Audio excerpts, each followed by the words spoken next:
ஒழுக்கம், நீதி, பொறுப்பு, பொறுமை இது எல்லாத்துக்கும் அடையாளமாக இருக்கக்கூடிய சனி பகவானை ராசி அதிபதியாக கொண்ட கால புருஷ தத்துவத்தில் 10வது ராசியாக வலம் வரக்கூடிய மகர ராசி அன்பு சொந்தங்களுக்கு வணக்கங்க.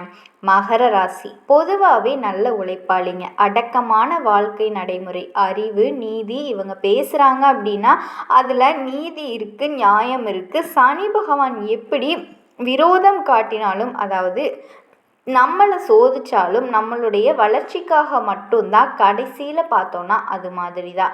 மகர ராசிக்காரங்க பேசுறது வேணால் வெடுக்கு வெடுக்குன்னு பேசுவாங்க, தண்டிக்கிற மாதிரி இருக்கும். ஆனால் தப்பாக சுட்டி காட்டிக்கிட்டே இருப்பாங்க. யாராவது ஒரு தப்பு பண்ணிட்டாங்க அப்படின்னா அதை சுட்டி காட்டிக்கிட்டே இருப்பாங்க. ஆனால் அதுதான் அந்த குடும்பத்தோட ஒட்டுமொத்த வளர்ச்சிக்கும் பாதுகாப்பாகவே இருக்கும்.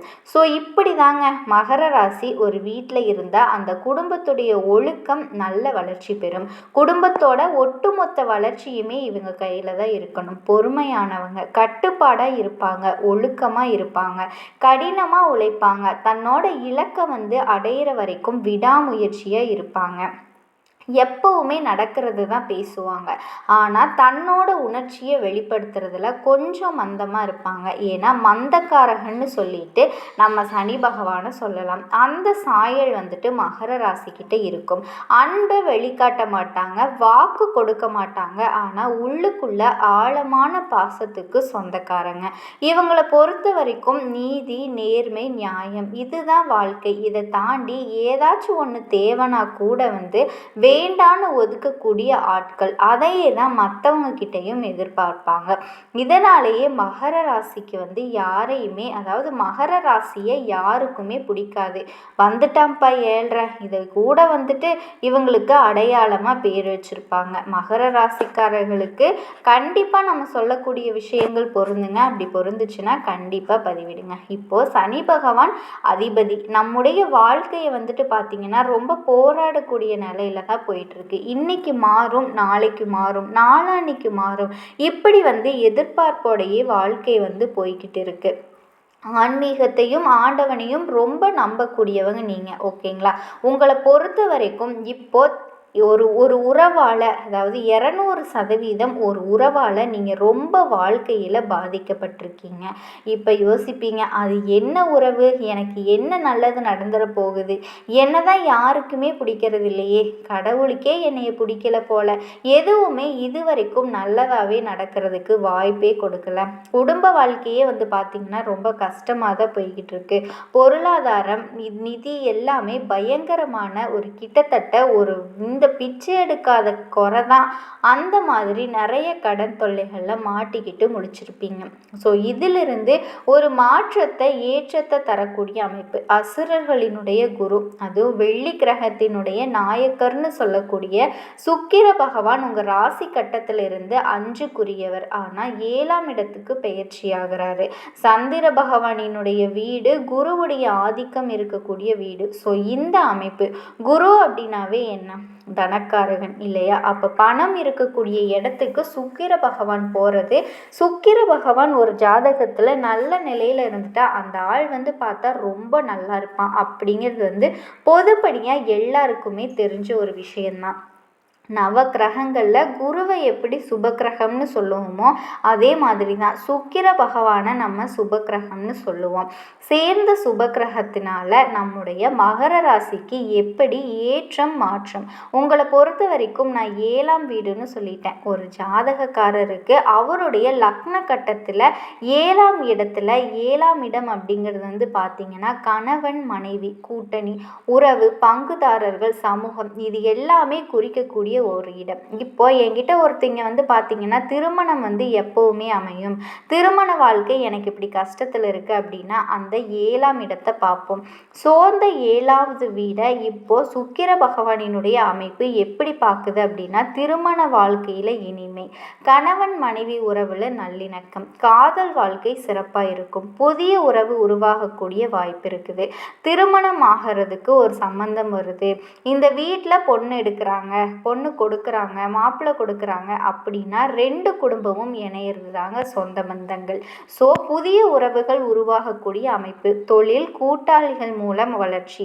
ஒரு தொழில் வந்துட்டு நமக்கு வருது, அது செய்யணும், நமக்கு எந்த முதலீடு கிடையாது அப்படின்னா, ஆனாலும் அதை பற்றின எல்லா விஷயமும் தெரியும், கூட்டாளிகள் வந்து சேருவான். ஸோ அவன் கொடுக்கக்கூடிய உதவி ஒரு பொருள் உதவியாக இருக்கலாம், இல்லை வேலை ரீதியாகவும் சேர்ந்து செய்கிறப்ப நல்ல வளர்ச்சியையும் பார்ப்பீங்க.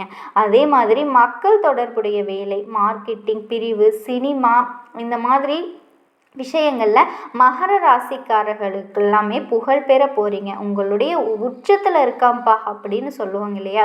ஸோ சுக்கிர பகவானினுடைய அமைப்பு உங்களை வந்து புகழினுடைய உச்சத்தில் உட்கார வச்சு அழகு பார்க்க போகுதுங்க. குறிப்பாக உங்களை எதிர்த்தவங்க கூட உங்களை ஒதுக்குனவங்க, நீங்கள்லாம் ஒரு ஆளா அப்படின்னு எதிர்போட்டு உங்களை எதிர்த்து எடை போட்டவங்க கூட அவங்கக்கிட்ட வந்து கெஞ்சக்கூடிய ஒரு நேரம் வந்து உருவாகுதுங்க. சமாதானம் பேசுவாங்க, பல்ல காட்டிட்டு வருவாங்க. ஸோ எதிர்த்தவனுங்க எல்லாமே அடங்கி போவோம். குறிப்பாக அடுத்த 25 நாட்கள் திருமணம் மற்றும் உறவுகள் பார்த்தோன்னா, திருமணம் ஆகாதவர்களுக்கு நல்ல வரன் வரக்கூடிய வாய்ப்பு இருக்குது. ஏற்கனவே திருமணம் ஆனவங்களுக்கு வாழ்க்கை அழுத்து போச்சா, சண்டை சச்சரவுன்னு இப்படியே போயிட்டுருக்கா, ஒருத்தருக்கு ஒருத்தர் புரிஞ்சிக்க முடியலையா, பிரிஞ்சு போயிட்டீங்களா, இல்லை மறுமணத்துக்கு வரன் பார்த்துட்டு இருக்கீங்களா, திருமண யோகம் நல்லா இருக்குங்க. பாசம், ஆசை, அமைதி எல்லாமே திருமண வாழ்க்கையில் கிடைக்கும். காதல் உறவெல்லாம் வந்துட்டு சிறப்பாக இருக்குங்க. காதலிக்கிறவங்களுக்கு எல்லாமே இந்த காலம் வந்து முயற்சி பண்ணுங்க. பெற்றோர்கிட்ட சம்மதம் வாங்க ட்ரை பண்ணுங்க. திருமணத்துக்கு ரெடியாகிடுவீங்க. அதே மாதிரி பணம் மற்றும் தொழில் வருமானத்தில் உயர்வு, எதிர்பாராத நிதி வருகை, எதிர்பார்த்த பணம் வர்றதுல நல்லா மாடு மாதிரி இப்படி இருக்காங்கப்பா, நான் மாடு மாதிரி உழைக்கிறாங்க அப்படின்னு சொல்லுவாங்க இல்லையா? அந்த மாதிரி அடுத்த 25 நாட்கள் கட்டாயம் சொல்கிறேங்க, குறிப்பிட்ட தொகை உங்கள் பேங்க்கில் டெபாசிட் ஆகும். உங்கள் கையில் வந்து பணம் இருக்குங்க. எதிர்பாராத நிதி வருகை இருக்கும். கூட்டணி தொழில்களில் நல்ல பலன் பெறுவீங்க. வேலைப்பளு அதிகமானாலும் அதன் மூலமாக உங்களுக்கு வந்து சம்பள உயர்வு, பதவி உயர்வு, பாராட்டுகள் கிடைக்கும். குடும்பம் மற்றும் சமூகத்தை பார்த்தோம் அப்படின்னா, குடும்பத்தில் ஆதரவு அதிகமாக ஆகும். உறவுக்காரன் கிட்ட உங்களுக்கு இருந்து வந்த சண்டை சச்சரவுகள் எல்லாமே ஒரு முடிவுக்கு வருங்க. சமுதாயத்தில் மகிழ்ச்சி, மரியாதை அதிகமாக போகுது. ஆரோக்கியத்தை பொறுத்த வரைக்கும் உடல் நலம் சாதாரணம் தாங்க, பெருசாக எந்த பாதிப்பும் கிடையாது. ஆனால் உணவு கட்டுப்பாடு ரொம்ப அவசியம். சத்தான உணவை எடுத்துக்கோங்க, வெளி உணவுகளை தவிர்த்துக்கோங்க. ஆயில் அந்த உணவுலாம் இருக்கு இல்லையா, இந்த மாதிரி இந்த பொரிச்சது, வறுத்தது, இந்த மாதிரியான உணவுகளை சுத்தமாக தவிர்த்துக்கணுங்க. இதோட நீங்கள் அதிர்ஷ்டம் தரத்துக்கு செய்ய வேண்டிய விஷயங்கள் அப்படின்னு பார்த்தோம்னா, வெள்ளிக்கிழமைகளில் வெள்ளை நிற மலர்கள் பால், தயிர், வெண்ணெயோட போட்டு நவக்கிரகங்களில் வீற்றிருக்கக்கூடிய சுக்கிர பகவான வழிபாடு செய்யுங்க. அதே மாதிரி முடிஞ்சால் இந்த 25 நாளுக்குள்ள குடும்பத்தோட கஞ்சனூர் சுக்கிர ஸ்தலம் இருக்கு இல்லையா, கும்பகோணத்துக்காரங்க அங்கே போயிட்டு வந்து வழிபாடு பண்ணிட்டு வந்தீங்கன்னா சிறப்பான பலன்களை கொடுக்குங்க.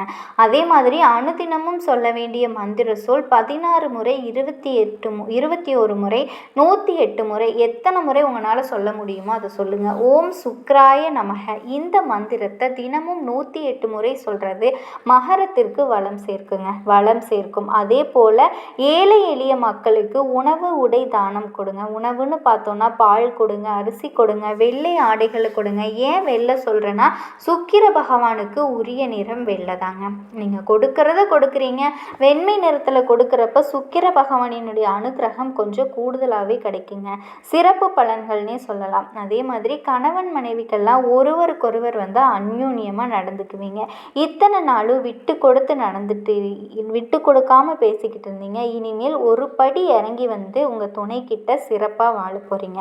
குடும்ப வாழ்க்கை சிறப்பாக இருந்துட்டால் போதுங்க, மற்ற எல்லாத்தையுமே அழகாக சமாளிச்சிடலாம். ஸோ வாழ்க்கை துணை அப்படிங்கிறது ரொம்ப முக்கியமான இடம்ங்க. அந்த இடத்துக்கு சுக்கிர பகவானினுடைய பரிபூரண அருள் கிடச்சிருக்குங்க. மகர ராசிக்காரர்களே, சனி உங்களுக்கு அதிபதி தான். ஒழுக்கம், உழைப்பு, பொறுமை இது எல்லாத்தையுமே கொடுத்துருக்காரு. இப்போ கடகத்துக்கு போய் 7ஆம் வீட்டில் அமர்ந்திருக்கிறது. அடுத்த 25 நாட்கள் உங்கள் வாழ்க்கையில் மிகப்பெரிய மாற்றங்கள் நடக்க போகுதுங்க. திருமணம் ஆகாதவர்களுக்கு திருமணம் நடக்கும். காதல் உறவு சிறப்பாக இருக்கும். குடும்ப உறவு எல்லாம் எல்லாமே சூப்பராக இருக்கும். தொழிலில் கூட்டணியாக இருக்கட்டுங்க, நீங்கள் தனியாக தொழில் செஞ்சாலும் சரி, பணவரவாக இருக்கட்டும், பதவியாக இருக்கட்டும், எல்லாத்துலேயுமே நல்ல வளர்ச்சியை பார்ப்பீங்க. அதே மாதிரி கோவிலுக்கு போகணும், குடும்பத்தோட சுக்கிர பகவானோட ஸ்தலத்துக்கு போயிட்டு வாங்க. வெள்ளிக்கிழமைகளில் போகிறது இன்னும் சிறப்புங்க. உறவுகளுக்கு அன்பு, சிரிப்பு இது எல்லாமே கொடுத்தீங்கன்னா உங்கள் வாழ்க்கையில் மிகப்பெரிய வெற்றியை பெறுவீங்க. ஆல்ரெடி மகர ராசி அப்படின்னாவே மற்றவங்களுக்காக வாழக்கூடியவங்க தான். மற்றவங்களுக்காக நிறைய விஷயங்களை தியாகம் பண்ணிட்டீங்க. இப்போ அதை தொடர்ந்து பண்ணுங்கள். அன்பு கொடுங்க, சிரிப்பு கொடுங்க. வாழ்க்கை இன்னும் பெரிய வெற்றிகளை கொண்டு சேர்க்குங்க. ரொம்ப சிம்பிளாக சொல்லிட்டேமா அப்படின்னு கேட்டால் சிறப்பாக சொல்லிட்டா போச்சுங்க. மகர ராசிக்காரர்களுக்கு இந்த சுக்கிர பகவானினுடைய பெயர்ச்சி அப்படிங்கிறது தொட்டது எல்லாமே தங்கமாக மாற்ற போகுதுங்க. செட்டில் ஆக போகிறீங்க. என்னடா வாழ்க்கை இது, வாழ்க்கையவே முடிச்சுக்கலாம், என்னடா தொழில் இது அப்படின்னு ஒரு சலிப்போடு வாழ்ந்த உங்கள் வாழ்க்கையை கூட இப்போ மகர ராசிக்காரர்களுக்கும் மகர லக்னக்காரர்களுக்கும் ராஜயோகத்தை கொடுக்கக்கூடிய கிரகமாக தாங்க சுக்கிர பகவான் வர்றாரு. 7ஆம் இடத்துல இப்போ சுக்கிரன் அமர்ந்து ராசியை பார்க்கறதுனால நல்ல பாக்கியம், வெற்றி செய்தி எல்லாமே கிடைக்கக்கூடிய காலகட்டம். திருமணம் சார்ந்த சுபகாரியங்கள் நடக்கும், குடும்பத்தில் மகிழ்ச்சி பெருகும், நினச்சது எல்லாமே நடக்கக்கூடிய காலகட்டம் தாங்க. உங்கள் பிரச்சனைகள் எல்லாமே நீங்க போகுது. கண்டிப்பாக அமோகமான ஒரு வாழ்க்கையை ரொம்பவே சந்தோஷமாக வாழ போகிறீங்க. மகர ராசி அன்பு சொந்தங்கள் அனைவருக்கும் வணக்கங்க. ஒழுக்கம், நீதி, பொறுப்பு, பொறுமை இது எல்லாத்துக்கும் அடையாளமாக இருக்கக்கூடிய சனி பகவான ராசி அதிபதியாக கொண்ட கால புருஷ தத்துவத்தில் 10வது ராசியாக வலம் பெறக்கூடிய மகர ராசிங்க. எல்லாரும் எப்படி இருக்கீங்க? மகர ராசி பொதுவாக நல்ல உழைப்பாளிங்க. அடக்கமான வாழ்க்கை நடைமுறை, அறிவு, நீதி இவங்க பேசுகிறாங்க அப்படின்னா அதில் நீதி இருக்கும், நியாயம் இருக்கும். சனி பகவான் எப்படி விரோதம் காட்டினாலும், அதாவது நம்மளை சோதிச்சாலும் நம்மளுடைய வளர்ச்சிக்காகத்தான் இருக்கும். கடைசியில் பார்த்தோன்னா அது போல தாங்க மகர ராசிக்காரங்க. பேசுறது வேணால் வெடுக்கு வெடுக்குன்னு பேசுவாங்க, தண்டிக்கிற மாதிரி இருக்கும். நம்ம தப்பை சுட்டி காட்டிகிட்டே இருப்பாங்க. ஆனால் அதுதான் அந்த குடும்பத்தோட ஒட்டுமொத்த வளர்ச்சிக்கும் பாதுகாப்பாகவே இருக்கும். ஸோ இப்படி தாங்க மகர ராசி ஒரு வீட்டில் இருந்தால் அந்த குடும்பத்தோட ஒழுக்கம் நல்ல வளர்ச்சி பெறும். குடும்பத்தோட ஒட்டுமொத்த வளர்ச்சியுமே இவங்க கையில் தாங்க இருக்கும். பொறுமையானவங்க, கட்டுப்பாடாக இருப்பாங்க, ஒழுக்கமாக இருப்பாங்க, கடினமாக உழைப்பாங்க, தன்னோட இலக்கை அடையிற வரைக்கும் விடாமுயற்சியாக இருப்பாங்க. எப்பவுமே நடக்கிறது தான் பேசுவாங்க. ஆனால் தன்னோட உணர்ச்சியை வெளிப்படுத்துறதுல கொஞ்சம் மந்தமாக இருப்பாங்க. ஏன்னா மந்தம்னு சொல்லிட்டு நம்ம சனி பகவான்னு சொல்லுவோம் இல்லையா, இந்த சாயல் மகர ராசிக்கிட்ட இருக்குங்க. அன்பு வெளிக்காட்ட மாட்டாங்க, வாக்கு கொடுக்க மாட்டாங்க. ஆனால் உள்ளுக்குள்ள ஆழமான பாசத்துக்கு சொந்தக்காரங்க. இவங்களை பொறுத்த வரைக்கும் நீதி, நேர்மை, நியாயம் இதுதான் வாழ்க்கை. இதை தாண்டி ஏதாவது ஒன்று தேவைன்னா கூட அதை வேண்டான்னு ஒதுக்கக்கூடிய ஆட்கள். அதையே தான் மற்றவங்க கிட்டேயும் எதிர்பார்ப்பாங்க.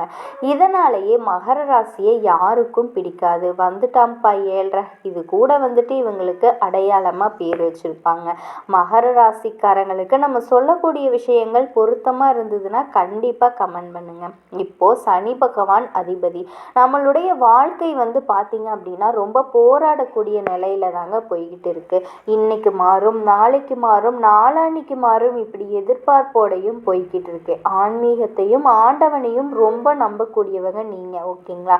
இதை பொறுத்த வரைக்கும் கண்டிப்பாக உங்களுக்கு 200% ஆபத்து இருக்குதுங்க. உங்கள் வாழ்க்கையில் நிச்சயமாக இதுதான் நடக்கும். இப்போ நீங்கள் யோசிப்பீங்க, அது என்னமா உறவு, எனக்கு என்ன நல்லது நடந்துட போகுது, என்ன தான் யாருக்குமே பிடிக்காது இல்லையா, கடவுளுக்கே என்னை பிடிக்கல போல, எப்பவுமே எதுவுமே இது வரைக்கும் எனக்கு எதுவுமே நல்லதாக நடக்கலை, எனக்கு நல்லது வாய்ப்பே கிடைக்கல, என் வாழ்க்கை பார்த்தீங்கன்னா ரொம்ப கஷ்டமாக தான் போய்கிட்டு இருக்கு, பொருளாதார ரீதியெல்லாம் பயங்கரமான அடி, கிட்டத்தட்ட 1 வருஷ காலமா பிச்சை எடுக்காத குறைதான், நிறைய கடன் தொல்லைகளில் மாட்டிக்கிட்டு முழிச்சிருப்பீங்க. ஸோ இதிலிருந்து ஒரு மாற்றத்தை, ஏற்றத்தை தரக்கூடிய அமைப்பு அசுரர்களினுடைய குரு, வெள்ளி கிரகத்தினுடைய நாயக்கர்னு சொல்லக்கூடிய சுக்கிர பகவான் உங்கள் ராசி கட்டத்திலிருந்து 5க்குரியவர். ஆனால் 7ஆம் இடத்துக்கு பயிற்சி ஆகிறாருங்க. அதுதான் சந்திர பகவானினுடைய வீடு, குருவோட ஆதிக்கம் இருக்கக்கூடிய வீடு. ஸோ இந்த அமைப்பு குரு அப்படின்னாவே என்ன, தனக்காரகன் இல்லையா? அப்போ பணம் இருக்கக்கூடிய இடத்துக்கு சுக்கிர பகவான் போகிறது. சுக்கிர பகவான் ஒரு ஜாதகத்தில் நல்ல நிலையில் இருந்துட்டா அந்த ஆள் பார்த்திங்கன்னா ரொம்ப நல்லா இருப்பான் அப்படிங்கிறது பொதுப்படியாக எல்லாருக்கும் தெரிஞ்ச விஷயம். நவ கிரகங்களில் குருவை எப்படி சுப கிரகம்னு சொல்லுவோமே அதே போல தான் சுக்கிர பகவானையும் நம்ம சுப கிரகம்னு சொல்லுவோங்க. அதே மாதிரி இந்த சுப கிரகத்தினால என்ன விஷயம் வரப்போகுது, இந்த சுப கிரகம் மகர ராசிக்கு எப்படி ஏற்ற மாற்றம், உங்களை பொறுத்த வரைக்கும் நான் 7ஆம் வீடுன்னு சொல்லிட்டேன். ஒரு ஜாதகக்காரருக்கு அவருடைய லக்ன கட்டத்தில் இருந்து 7ஆம் இடத்துல, 7ஆம் இடம் அப்படிங்கிறது பார்த்திங்கன்னா கணவன் மனைவி கூட்டணி உறவு பங்குதாரர் சமூகம் இது எல்லாமே குறிக்கக்கூடிய ஒரு இடம். இப்போ என்கிட்ட ஒருத்தவங்க பார்த்திங்கன்னா திரும்பவும் இப்போ என்கிட்ட ஒருத்தவங்க திருமணம் எப்படி அமையும், திருமண வாழ்க்கை எனக்கு இப்படி கஷ்டத்தில் இருக்குது அப்படின்னா அந்த 7ஆம் இடத்தை பார்ப்போம். இந்த 7ஆவது இடம் 7ஆவது வீடு இப்போ சுக்கிர பகவானினுடைய அமைப்பு எப்படி பார்க்குது அப்படின்னா திருமண வாழ்க்கையில் இனிமேல் கணவன் மனைவி உறவில் நல்லிணக்கம், காதல் வாழ்க்கை சிறப்பாக இருக்கும், புதிய உறவு உருவாகக்கூடிய வாய்ப்பு இருக்குது. திருமணம் ஆகிறது ஒரு சம்பந்தமே வராது. இந்த வீட்டில் ஒரு பொண்ணு கொடுக்குறாங்க, அந்த வீட்டில் மாப்பிள்ளை எடுக்கிறாங்க அப்படின்னா 2 குடும்பமும் இணைகிறது, 2 சொந்தங்கள் 2 பந்தங்கள் இணையிறதுக்கான அதுதான் புதிய உறவுகள் உருவாகக்கூடிய அமைப்பு. தொழிலில் கூட்டாளிகள் மூலமாக வளர்ச்சி, ஒரு தொழில் நமக்கு வருது, அதை செய்யணும், நமக்கு முதலீடு கிடையாது, ஆனால் அதை பற்றின எல்லா விஷயமும் தெரியும், கூட்டாளிகள் சேருவாங்க. ஸோ அவங்க கொடுக்கக்கூடிய உதவி ஒரு பொருள் உதவியாக இருக்கலாம், இல்லை ஒரு ஒர்க் ரீதியாகவும் சேர்ந்து செய்கிறப்போ நல்ல வளர்ச்சியை பார்ப்பீங்க. அதே போல் மக்கள் தொடர்புடைய வேலை, மார்க்கெட்டிங் பிரிவு, சினிமா, ஹார்ட்வேர் இந்த மாதிரியான விஷயங்கள் மகர ராசிக்காரர்களுக்கு புகழ் பெற போகிறீங்க. உங்களை பார்த்து உச்சத்தில் இருக்காம்பா அப்படின்னு சொல்லுவாங்க இல்லையா? சுக்கிர பகவானினுடைய அமைப்பு புகழினுடைய உச்சத்தில் உட்கார வச்சு அழகு பார்க்க போகுதுங்க. குறிப்பாக உங்களை எதிர்த்தவங்க கூட, உங்களை ஒதுக்கினவங்க, நீங்களா ஒரு ஆளா அப்படின்னு எடை போட்டவங்க கூட உங்ககிட்ட கெஞ்சக்கூடிய ஒரு நேரம் உருவாக போகுதுங்க. சமாதானம் பேசுவாங்க. எதிர்த்தவங்க எல்லாம் அடங்கி போவாங்க. குறிப்பாக அடுத்த 25 நாட்கள் திருமணம் மற்றும் உறவுகள்னு பார்த்தோம் அப்படின்னா திருமணம் ஆகாதவங்களுக்கு நல்ல வரன் வரக்கூடிய வாய்ப்பு இருக்கும். ஏற்கனவே திருமணமானவங்களுக்கு குடும்ப வாழ்க்கை அழுத்து போச்சா, சண்டை சச்சரவுன்னு போயிட்டு இருக்கா, ஒருத்தருக்கு ஒருத்தர் புரிஞ்சுக்கவே முடியலையா, பிரிஞ்சு போயிட்டாங்களா, இல்லை மறுமணத்துக்கு வரன் பார்த்துட்டு இருக்காங்களா, திருமண யோகம் நல்லா இருக்கா, பாசம் ஆசை அமைதி எல்லாமே திருமண வாழ்க்கையில் கிடைக்குங்க.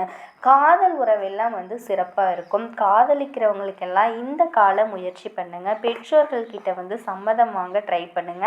திருமணத்துக்கு ரெடி ஆயிடுவீங்க. அதே போல் பணம் மற்றும் தொழில் வருமானத்தில் உயர்வு, எதிர்பாராத நிதி வருகை, எதிர்பாராத பணம் வரதில் நான் மாடு மாதிரி உழைச்சி 10 பைசா சேர்க்க முடியல இப்படி சொல்கிறீங்களா? இந்த சுக்கிர பகவானினுடைய அமைப்பு அப்படிங்கிறது உங்களுக்கு அடுத்த 25 நாட்கள் கட்டாயம் சொல்கிறேங்க. ஒரு குறிப்பிட்ட தொகை உங்கள் பேங்க்கில் டெபாசிட் ஆகும்.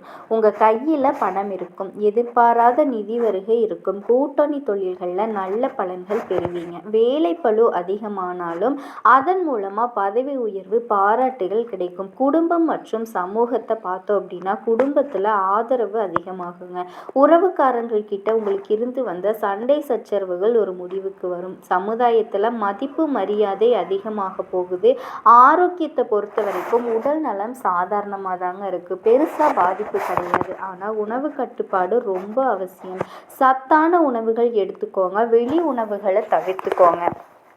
ஆயில் அந்த உணவுகளில் இல்லைங்க, அந்த பொரிச்சது வறுத்தது இந்த மாதிரியான உணவுகளை சுத்தமாக தவிர்த்துக்கணும். இதோட நீங்கள் அதிர்ஷ்டம் தர்றதுக்காக செய்ய வேண்டிய விஷயங்கள் அப்படின்னு பார்த்தோன்னா வெள்ளிக்கிழமைகளில் வெள்ளை நிற மலர்களை பால் தயிர் வெண்ணெயோடு போயிட்டு நவ கிரகங்களில் வீற்றிருக்கக்கூடிய சுக்கிர பகவானை வழிபாடு செய்யுங்க. அதே மாதிரி முடிஞ்சால் இந்த 25 நாட்களுக்குள்ள கஞ்சனூர் சுக்கிரஸ்தலம் இருக்கு இல்லையா, கும்பகோணத்துக்கிட்ட, அங்கே போயிட்டு தரிசனம் பண்ணிட்டு வர்றது சிறப்பான பலன்களை கொடுக்குங்க.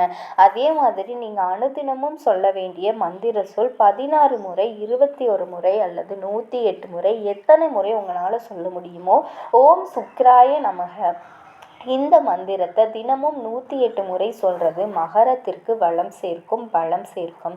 அதே போல் இல்லாத ஏழை எளிய மக்களுக்கு உணவு உடை தானம் கொடுங்க. உணவுன்னு பார்த்தோன்னா பால் கொடுங்க, அரிசி கொடுங்க, வெள்ளை ஆடைகளை கொடுங்க. ஏன் வெள்ளைன்னு சொல்கிறேன்னா சுக்கிர பகவானினுடைய உரிய நிறம் வெள்ளை, புரியுதுங்களா? நீங்கள் கொடுக்குறீங்க வெண்மை நிறத்தில் கொடுக்குறப்ப சுக்கிர பகவானினுடைய அனுகிரகம் கொஞ்சம் கூடுதலாகவே கிடைக்குங்க, சிறப்புன்னு சொல்லலாம். அதே மாதிரி கணவன் மனைவி ஒருவருக்கிடையே அன்பா நடந்துக்கிறது ரொம்ப சிறப்புங்க. சண்டை சச்சரவு தாம்மா வருது, நாங்கள்லாம் விட்டு கொடுத்தெல்லாம் போக முடியல, போக மாட்டேங்குது, இப்படியெல்லாம் இருந்தீங்க அப்படின்னா ஒன்றும் பண்ண முடியாதுங்க. நீங்கள் ஒரு படி கீழே இறங்கி பாருங்கள். சுக்கிர பகவான் உங்களை பார்த்தா உங்கள் வாழ்க்கை துணையை 100% 100 அடி உங்களை நெருக்கத்துக்கு கொண்டு விட்டுருவாருங்க. குடும்ப வாழ்க்கை சிறப்பாக இருந்துட்டால் போதும், மற்ற எல்லாத்தையுமே அழகாக சமாளிச்சிடலாம். ஸோ